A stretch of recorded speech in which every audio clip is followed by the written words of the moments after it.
चलिए एक बार फिर आपको जोड़ते हैं। मेट्रोलॉजी कॉन्क्लेव में प्रधानमंत्री नरेंद्र मोदी का संबोधन जारी है। हो, कम्युनिकेशन हो, इंडस्ट्री हो या फिर रोजमर्रा का जीवन, सब कुछ बिजली से जुड़ा हुआ है। एक सेमीकंडक्टर के आविष्कार ने दुनिया इतनी बदल गई है। एक डिजिटल क्रांति ने हमारे जीवन को कितना एनरिच कर दिया है। ऐसी कितनी ही संभावनाएं इस नए भविष्य में हमारे युवा रिसर्चर के सामने पड़ी है। आने वाला भविष्य आज से बिल्कुल अलग होगा और इस दिशा में वो एक रिसर्च, वो एक आविष्कार आप ही को करना है। पिछले 6 सालों में देश ने इसके लिए नए सिरे से फ्यूचर रेडी इकोसिस्टम बनाने की दिशा में काम किया है। आज भारत ग्लोबल इनोवेशन रैंकिंग में दुनिया के टॉप 50 देशों में पहुंच गया है। देश में आज बेसिक रिसर्च पर भी जोर दिया जा रहा है और peer reviewed science and engineering publications की संख्या में भारत दुनिया के टॉप 3 देशों में है। आज भारत में इंडस्ट्री और इंस्टीट्यूशंस के बीच कोलैबोरेशन भी मजबूत किया जा रहा है। दुनिया की बड़ी बड़ी कंपनियां भी भारत में अपने रिसर्च सेंटर और फैसिलिटीज स्थापित कर रही है। बीते वर्षों में इन फैसिलिटीज की संख्या भी बहुत ज्यादा बढ़ी है। इसलिए साथियों, आज भारत के युवाओं के पास रिसर्च और इनोवेशन में असीम संभावनाएं हैं। लेकिन आज हमारे लिए जितना इनोवेशन क्रिटिकल है, उतना ही महत्वपूर्ण है इनोवेशन को इंस्टीट्यूशनलाइज करना। ये कैसे हो, इंटेलेक्चुअल प्रॉपर्टी की सुरक्षा कैसे हो, ये भी आज हमारे युवाओं को सिखाना है। हमें ये याद रखना है कि हमारे जितने पेटेंट्स होंगे, उनकी यूटिलिटी हमारे इन पेटेंट्स की होगी। हमारी रिसर्च जितने सेक्टर्स में लीड करेगी, उतनी ही आपकी पहचान मजबूत होगी, उतना ही ब्रांड इंडिया मजबूत होगा। हम सबको कर्मण्येवाधिकारस्ते मां फलेषु कदाचन के मंत्र से ऊर्जा लेकर कर्म में जुटे रहना है। और शायद इस मंत्र को जीवन में अगर किसी ने उतारा है तो मुझे हमेशा लगता है साइंटिस्टों ने उतारा हुआ है। उनका यही मन रहता है, वो लेबोरेटरी में एक ऋषि की तरह तपस्या करते रहते हैं और कर्मण्येवाधिकारस्ते मां फलेषु कदाचन, कर्म करते रहो, फल मिले या न मिले वो लगा रहता है। आप सिर्फ भारत की साइंस और टेक्नोलॉजी के एक कर्मयोगी नहीं है, बल्कि आप 130 करोड़ से ज्यादा भारतीयों की आशा और अपेक्षाओं की पूर्ति के भी साधक है। आप सफल होते रहें, इसी कामना के साथ आपको नए साल की फिर से बहुत बहुत शुभकामनाएं देता हूं। बहुत बहुत धन्यवाद। धन्यवाद प्रधानमंत्री जी आपका। आत्मनिर्भर भारत की मेट्रोलॉजी कॉन्क्लेव में प्रधानमंत्री नरेंद्र मोदी को अभी आप सुन पा रहे थे। उन्होंने क्या कुछ कहा। इसके बाद हम बड़ी खबर की तरफ लौटते हैं। कृषि कानून पर रिलायंस इंडस्ट्रीज का बड़ा बयान क्या है, एक एक कर हम आपको बता रहे हैं। रिलायंस इंडस्ट्रीज ने तीनों कृषि कानूनों पर अपनी बात कही। उन्होंने कहा कि कोई लेना देना नहीं है इन तीनों कानूनों से। कॉर्पोरेट फार्मिंग के बारे में उन्होंने कहा, कॉन्ट्रैक्ट फार्मिंग के बारे में कहा कि इससे कोई लेना देना नहीं है। कॉर्पोरेट फार्मिंग या फिर कॉन्ट्रैक्ट फार्मिंग में उतरने का कोई इरादा नहीं है। कृषि कानूनों पर रिलायंस ने कहा कि कम कीमत पर खरीदारी के लिए कोई लॉन्ग टर्म कॉन्ट्रैक्ट भी नहीं है। सप्लायर किसानों से सिर्फ एमएसपी पर ही खरीदारी करते हैं। इसके अलावा कृषि कानूनों पर रिलायंस ने कहा कि आगे भी खेती के लिए कोई जमीन नहीं खरीदेंगे। किसानों के साथ लेकिन हुड़दंग करने वालों के खिलाफ। और बिहार के कृषि मंत्री अमरिंदर प्रताप सिंह का कहना है कि रिलायंस के बयान के बाद विपक्ष की पोल खुल गई है। और कृषि मंत्री बिहार सरकार अमरिंदर प्रताप सिंह हमारे साथ फोन लाइन पर जुड़ चुके हैं। अमरिंदर जी, रिलायंस ने अपनी बात रख दी है, तीनों ही कानूनों से, कृषि कानूनों से कोई लेना देना नहीं है। अब रिलायंस या फिर उन बड़े जो बिजनेस घराने हैं उनमें रिलायंस को शामिल कर कोई बयानबाजी नहीं होगी आज के बाद, ऐसी आशा रिलायंस करता है। देखिए, अब तो देशवासियों को समझने की जरूरत है। ये विपक्षी दलों का एक राजनीतिक आंदोलन है, यह किसानों का आंदोलन नहीं है। किसानों के नाम के आड़ में नाम का बैनर लगा करके और जो इनका आंदोलन चल रहा है उसकी कलई धीरे धीरे खुल रही है। अब ऐसा बयान किसान क्यों देंगे? यह बयान तो विपक्षी दल ही देंगे जिनकी दुकानें बंद हो चुकी हैं। प्रधानमंत्री नरेंद्र मोदी जी ने सारा काम अपने जिम्मे लिया, काम हो रहा है, जनता संतुष्ट है, देश खुशहाल है। ऐसी स्थिति में उनकी दुकानें बंद हो गई तो अब उनके पास कोई काम रहा नहीं, तो बेरोजगारी के हालत में वो बेहाल हैं और इस प्रकार के वो बयान दे रहे हैं जिसका बिना सिर पैर की बात कर रहे हैं। इस कॉन्ट्रैक्ट से क्या मतलब है रिलायंस का? या इस कॉन्ट्रैक्ट में जो है, जहां फसल कॉन्ट्रैक्ट की बात हो रही है वहां जमीन कॉन्ट्रैक्ट की बात क्यों कही जा रही है? उसका जिसका कानून में उल्लेख नहीं है उसके लिए आंदोलन चल रहा है। तो ये समझने की आवश्यकता है। कृषि कानून जो नया बना है, संशोधन हुआ है, यह कानून पूरे तौर से किसानों के हित में है। कोई भी किसान कहे जो किसान है कि हमारे हित के खिलाफ है तो सरकार संवेदनशील है और नरेंद्र मोदी जी के नेतृत्व में चलने वाली सरकार तो तुरंत संशोधन करेगी, क्योंकि किसानों का यह देश है, यह हम सभी मानते हैं। बिल्कुल अमरिंदर जी, इस बात से बिल्कुल सभी को सहमत होना चाहिए, लेकिन एक बात तो जरूर है कि रिलायंस ने किसानों को किसान नहीं बल्कि अन्नदाता का, रिलायंस के दिलो दिमाग में इस बात को लेकर ज्यादा उन्माद इस बात को लेकर है कि हम किसानों की बेहतरी के लिए क्या कर सकते हैं। रिलायंस ने स्पष्ट किया है कि वो किसानों के अनाज को खरीदता है उन लोगों से जो कि सप्लायर हैं, लेकिन उन्हें यह भी हिदायत देता है, उन्हें यह भी कहता है कि आप एमएसपी का पालन जरूर करें। अब इससे बड़ी साफगोई क्या हो सकती है? देखिए, एमएसपी जारी रहेगा। प्रधानमंत्री ने, सरकार ने इस संकल्प को बार बार दोहराया है और एमएसपी बंद करने की कहीं कोई बात अभी तो नहीं है और निकट भविष्य में यह बात भी नहीं दिखाई दे रही है। तो यह आंदोलन एमएसपी को लेकर के भी नहीं है। यह आंदोलन निजी स्वार्थों का है, राजनीतिक स्वार्थों का है और समय समय पर ये उद्वेलित जो हैं राजनेता, राजनीतिक पार्टियों के लोग, जो लोग बेरोजगार हो गए हैं, ऐसी बिना सिर पैर के बयान ऐसा वो देते आ रहे हैं। यह भी जो बयान आया है यह भी उसी का एक हिस्सा है। बहुत बहुत शुक्रिया अमरिंदर जी हमसे बातचीत के लिए। तो मृत्युंजय तिवारी जो कि आरजेडी के प्रवक्ता हैं, उनकी तरफ से भी इस पर रिएक्शन हमने लेने की कोशिश की, क्या कुछ कहा यह भी सुनिए।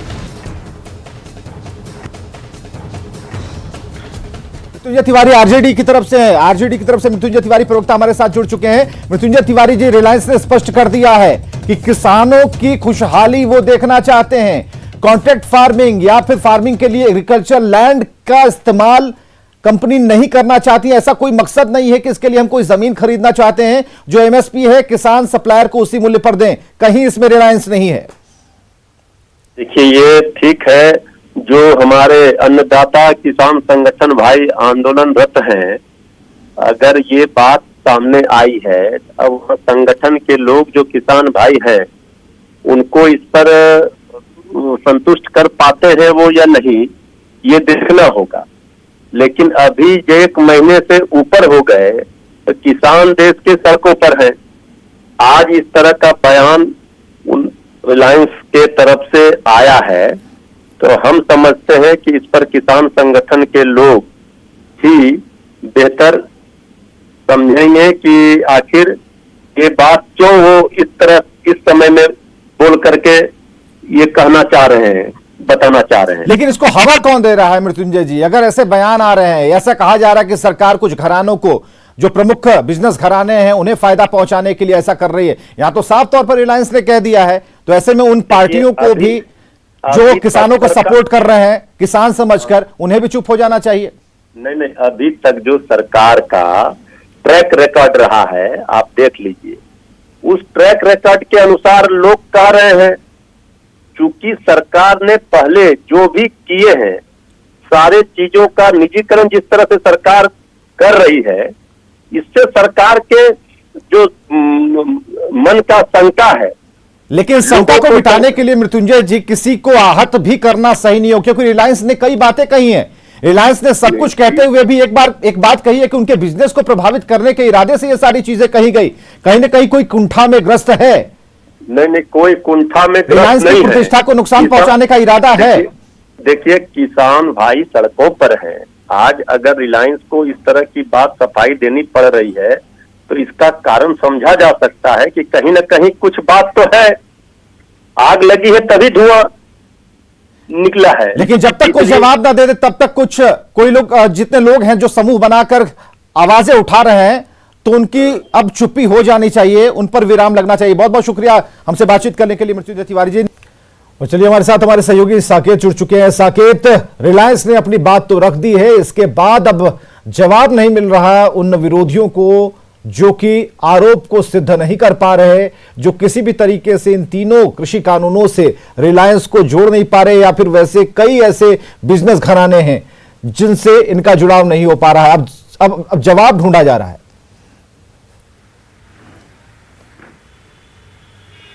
देखिए, बिल्कुल जवाब ढूंढा जा रहा है, क्योंकि जिस तरह से रिलायंस ने यह साफ कर दिया कि इसमें उनका कोई लेना देना नहीं था, उसके बाद अब विपक्षी पार्टी जिस तरह से इस बात को लेकर आरोप लगा रही थी, सरकार को कटघरे में खड़ा कर रही थी, रिलायंस को कटघरे में खड़ा कर रही थी, उस पर अब कहीं ना कहीं विराम लग गया। हमारे साथ नीरज जी हैं, जेडीयू के वरिष्ठ नेता हैं, मंत्री हैं, रह चुके हैं बिहार सरकार में।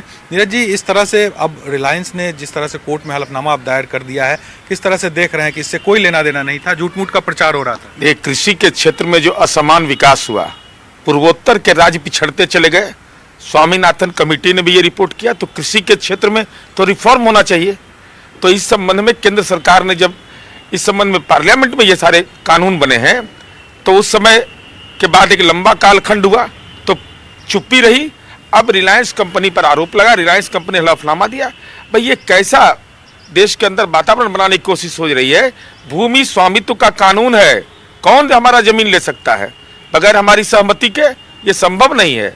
और मंडी के आधार पर जो बिचौलिए को जो स्थान मिलता था, वो बिचौलिए के पक्ष में राजनीति करने के लिए जो खड़े हो गए हैं, तब पेट दर्द अगर कर रहा है तो पेट दर्द की दवा न खाइएगा कि सर दर्द की दवा से आपका ठीक होगा।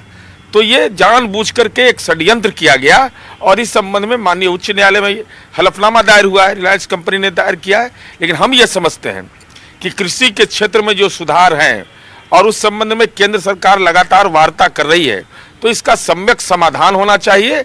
और जिन लोगों को ऐसे बिल में राजनीति का कोविड का सामना करना पड़ रहा है, तो जनता ने उनका इलाज लोकसभा चुनाव में किया है। तो क्या लग रहा है कि राजनीतिक दृष्टिकोण से अगर हम देखें इस चीज़ को, तो कहीं ना कहीं इस चीज़ को पॉलिटिकल रंग देने की कोशिश की गई विपक्ष की तरफ से, और उसमें रिलायंस को भी लपेटने की कोशिश की गई? बिल्कुल भाई, स्पष्ट है ना भाई। जब सीधे तौर पर जब रिलायंस कंपनी ने यह स्पष्ट कर दिया कि हमारा कोई सरोकार नहीं है, हम कोई इस संबंध में कोई संविदा में हम अपनी भूमिका अदा नहीं कर रहे हैं, तो आपने किसी कंपनी के परफॉर्मेंस के बारे में कैसे सवाल खड़ा कर दिया? अगर सवाल खड़ा किया है तो उसका तथ्य देना चाहिए। जब माननीय उच्च न्यायालय में रिलायंस कंपनी ने अपने सारे दस्तावेज हलफनामा के माध्यम से दिया है, तो जो लोग आरोप लगा रहे थे उनको भी वहां पर अपना तथ्य रखना चाहिए। तो विपक्ष के जो लोग ये बात लगातार कह रहे थे, उनको अब तथ्य रखना चाहिए, उनको अपना जवाब देना चाहिए। बिल्कुल रखना चाहिए, नहीं तो राजनीति के ईर्ष्या द्वेष में आप हैं। तो लेकिन यह बताना बहुत जरूरी है कि जिन लोगों ने इस देश के अंदर राज किया, वो पूर्वोत्तर के राज्य बिहार हो, उत्तर प्रदेश हो, पश्चिम बंगाल हो, क्या हुआ था? क्यों नहीं खेत तक बिजली पहुंची थी? आज हर खेत तक पानी पहुंचाने का माननीय नीतीश कुमार जी ने निर्णय ले लिया है सिंचाई के लिए। तो हम ये जानना चाहते हैं कि असमान विकास का गुनाहगार कौन, और कृषि के क्षेत्र में अगर रिफॉर्म हो रहा है तो किसान संगठनों से संवाद होगा। भाई राजनीतिक दल अपनी भूमिका अगर तय कर रहे हैं तो ये देश की राजनीति के लिए आत्मघाती कदम है। और रिलायंस कंपनी ने जैसे स्पष्ट किया है वैसे जो राजनीतिक दल आरोप लगा रहे थे उनको भी तथ्यगत आधार देना चाहिए। बिल्कुल विवेक, तो देखिए खास तौर पर जेडीयू भी इस लाइन पे है कि जो आरोप लगाए जा रहे थे, जिस तरह से इसका राजनीतिकरण किया जा रहा था इस पूरे मुद्दे का, उस पर अब कहीं ना कहीं अब विपक्ष को जवाब देना चाहिए, जो इस तरह के आरोप लगातार लगा रहे थे कि कहीं ना कहीं कंपनी को फायदा पहुंचाने के लिए ये कानून लाए गए हैं। तो अब लेकिन साकेत सवाल है कि जो किसान नेता है उनसे जब हमारी बातचीत होती है तो सीधे भंडारण पर चले आते हैं और भंडारण को भी कहीं ना कहीं वैसी कंपनियों से जोड़ देते हैं कि देखिए जो भंडारण की व्यवस्था होगी उनके द्वारा होगी, किसान वहां लेकर जाएगा, मूल्य तय होने से पहले और कुछ भी तय होगा। ये सारी चीजें किसानों के इर्द गिर्द हैं, परेशानियां आपकी होंगी, तो ऐसी चीजें हो रही हैं। बिहार में क्या, अगर इसी नजरिए से हम बिहार को देखें तो किस तरीके से भंडारण की बात जो कही जा रही है, बिहार क्या उसे गलत साबित कर पाएगा? बिहार में इतनी व्यवस्थाएं हैं।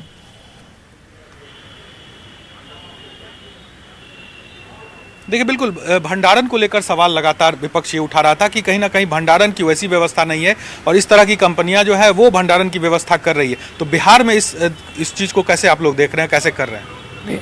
बिहार ने तो पहले ही इस कानून को खत्म किया और बंगाल ने भी खत्म किया है, ऐसा नहीं है। और कांग्रेस पार्टी के नेता ने जो पार्लियामेंट में बोला अपनी बात पर भी कायम नहीं है। माननीय शरद पवार से लेकर तमाम लोगों का बयान आया था और वो लोग चाहते थे, लेकिन ये तात्कालिक रूप से इस सवाल को खड़ा करना, भाई भंडारण का विकेंद्रीकरण होना चाहिए ना। तो माननीय मुख्यमंत्री नीतीश कुमार जी ने इस बिहार के अंदर में पैक्स के माध्यम से खरीदारी सुनिश्चित किया। उसके पहले एफसीआई खरीदारी करती थी, लेकिन क्या हालात थे। आज ये ठीक है कि इसमें और भी अपेक्षाकृत सुधार की सरकार प्रक्रिया जारी रखे हुए है, लेकिन अगर उसका पंचायत के स्तर पर विकेंद्रीकरण होगा तो किसानों को ज़्यादा लाभ होगा। तो पैक्स का गोदाम बनाना, ये सारी प्रक्रियाएं कि राज्य सरकार हमारा कृषि रोड मैप के तहत हम काम कर रहे हैं। लेकिन मेरा सवाल ये है कि जो लोग भंडारण को प्रखंड या जिला स्तर पर करने की वकालत करते हैं, तो वो जो बिचौलिए रहते हैं, उन बिचौलियों में आपकी भूमिका क्या है?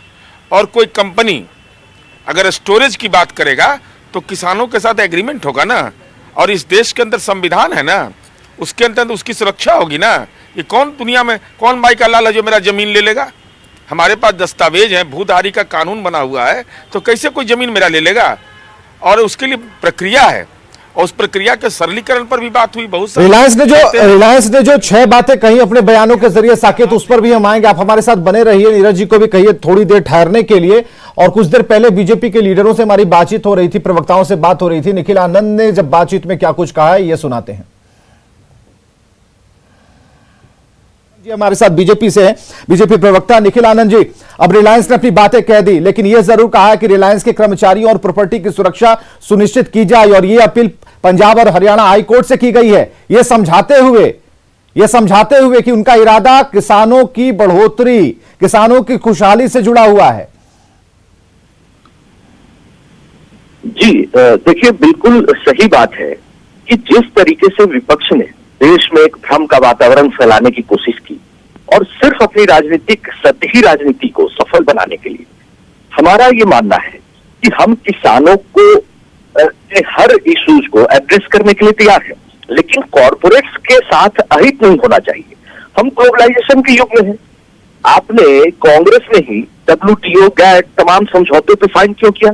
ग्लोबलाइजेशन का दौर उनके समय में शुरू हुआ। अब हमें सभी का सम्मान करना होगा। हम एक तरफ कॉरपोरेट्स को जो तवज्जो मिलनी चाहिए, बड़ी इंडस्ट्रीज भी हो, लघु उद्योग, कुटीर उद्योग भी हो, किसानों के साथ भी के कल्याण की भी बात होनी चाहिए, लेकिन एक दूसरे के एंटी फीलिंग करके आप कॉरपोरेट्स पर निशाना साध करके किसानों का भला नहीं कर सकते।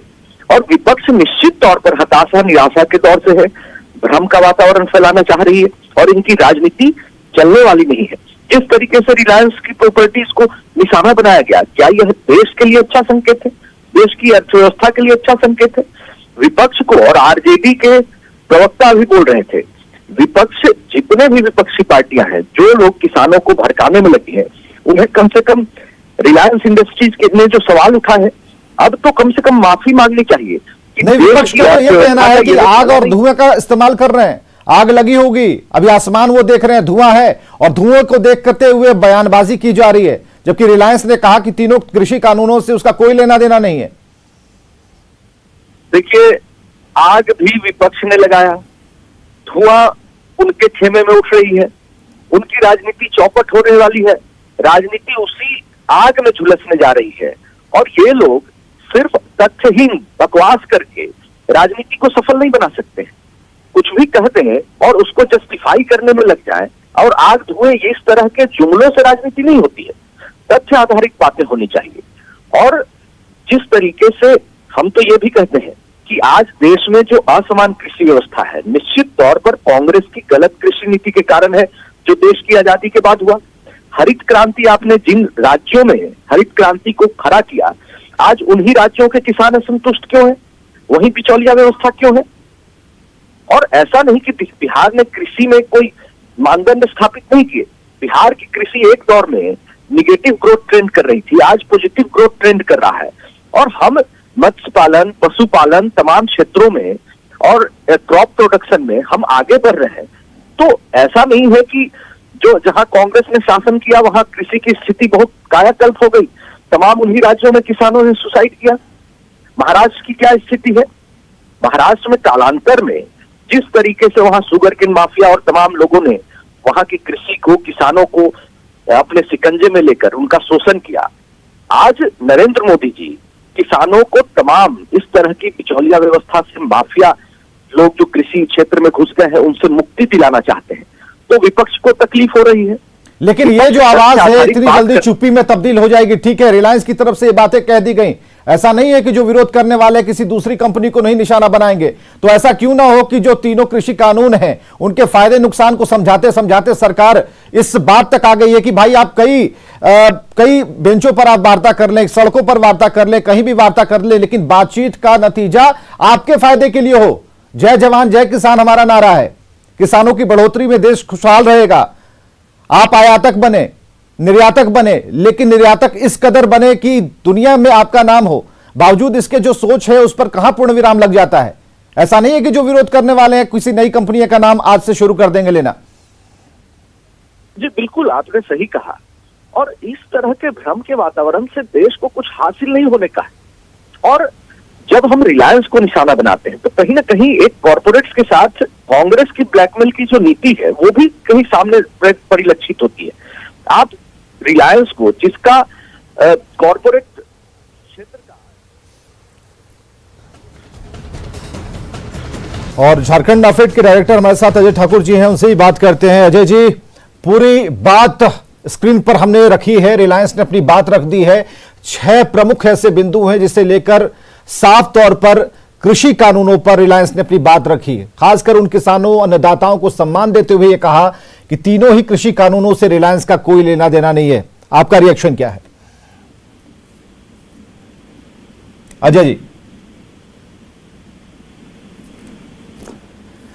तो कृषि कानूनों पर रिलायंस का बड़ा बयान, लगातार हम बने हुए हैं इस खबर पर, और बड़ी खबर इसलिए है कि किसानों और उनसे किसानी से जुड़े हुए लोगों के दिमाग में ये बातें अब स्पष्ट हो गई हैं कि जो बड़े घराने, जिनकी बात कुछ विपक्षी पार्टियां जबरन कर रही थी, थोप रही थी उनकी विचारधारा के तहत, वो कहीं ना कहीं यहां पर गलत साबित होती हैं। क्योंकि रिलायंस सामने आया, रिलायंस ने अपनी बात रखी, ये कहते हुए कि उनकी मंशा जो है स्पष्ट है, वो किसानों का भला चाहते हैं, उनकी तरक्की, उन्नति चाहते हैं।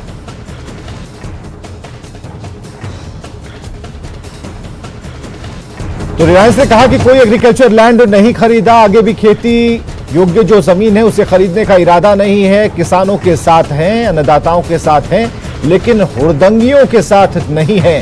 कॉर्पोरेट फार्मिंग या फिर कॉन्ट्रैक्ट फार्मिंग से कोई लेना देना नहीं है और इसमें उतरने का भी कोई इरादा नहीं है। इस नए फील्ड में उतरने का भी कोई इरादा नहीं है। कम कीमत पर खरीदारी के लिए कोई लॉन्ग टर्म कॉन्ट्रैक्ट भी नहीं है। सप्लायर किसानों से सिर्फ एमएसपी पर ही खरीदारी करते हैं, जिनसे रिलायंस उनके उत्पाद को लेता है। तो कृषि कानून पर रिलायंस ने बड़ा बयान दिया है और इस बयान के साथ वो जो गंभीर आरोप लग रहे थे वो सभी आरोप एक साथ गिरते हैं, धूमिल होते हैं, नष्ट होते हैं, क्योंकि ये जरूरी था ऐसे वक्त में जब किसी भी बड़ी कंपनी, बड़े बिजनेस घराने के ऊपर आरोप लग रहे हों, और तमाम गंभीर आरोपों को एक तरफ करते हुए, नेस्तनाबूद करते हुए रिलायंस ने अपनी बात किसानों तक पहुंचा दी, अन्नदाताओं तक पहुंचा दी। किसान नेता भले ही इस बात को समझें ना समझें, लेकिन किसान समझेंगे, अन्नदाता समझेंगे कि रिलायंस ने क्या कहने की कोशिश की है। और चलिए जेडीयू प्रवक्ता राजीव रंजन की सुनते हैं। अब पंजाब एंड हरियाणा हाईकोर्ट में रिलायंस ने बिंदुवार औद्योगिक घरानों को कृषि बिल पर होने वाले फायदे को लेकर अपनी स्थिति स्पष्ट की है और बिल्कुल साफ साफ कहा है कि केंद्र सरकार के इस कानून से औद्योगिक घरानों को फायदा पहुंचाने जैसी कोई बात बिल्कुल ही झूठ है, और इसीलिए इन तथ्यों को तोड़ मरोड़ करके रखा जा रहा है। और मुझे लगता है कहीं ना कहीं ये जो घटनाक्रम है, ये निसंदेह आंदोलन को जो लोग गुमराह करने वाले राजनीतिक दलों के इशारे पर काम कर रहे हैं, उनके लिए ये एक माकूल जवाब इस बयान के बाद आ गया है। चलिए, माकूल जवाब है, और ये जेडीयू मानते हैं, जेडीयू के प्रवक्ता मानते हैं कि अब ये जवाब जो है, राजीव रंजन बता रहे थे कि ये जो जवाब है पक्का जवाब मिला है। खासकर जैसा कि हम बराबर कह रहे हैं कि ये बयान किसानों के लिए है, ये बयान अन्नदाता के लिए है, ये बयान उनके लिए नहीं है जो विरोध के लिए विरोध कर रहे हैं, जो सड़कों पर उतरे हुए हैं, टेंट लगाकर चाय पी रहे हैं, उनके लिए नहीं है, ये किसानों के लिए है। देश भर के किसानों से रिलायंस ने अपनी बात साझा की है, क्योंकि रिलायंस मानता है कि अगर अन्नदाता का भविष्य उज्जवल होगा तो देश बढ़ेगा, देश बढ़ेगा तो व्यापार भी बढ़िया होगा। तो ऐसे में कृषि कानून पर रिलायंस के इस बड़े बयान से स्थिति स्पष्ट हो चुकी है।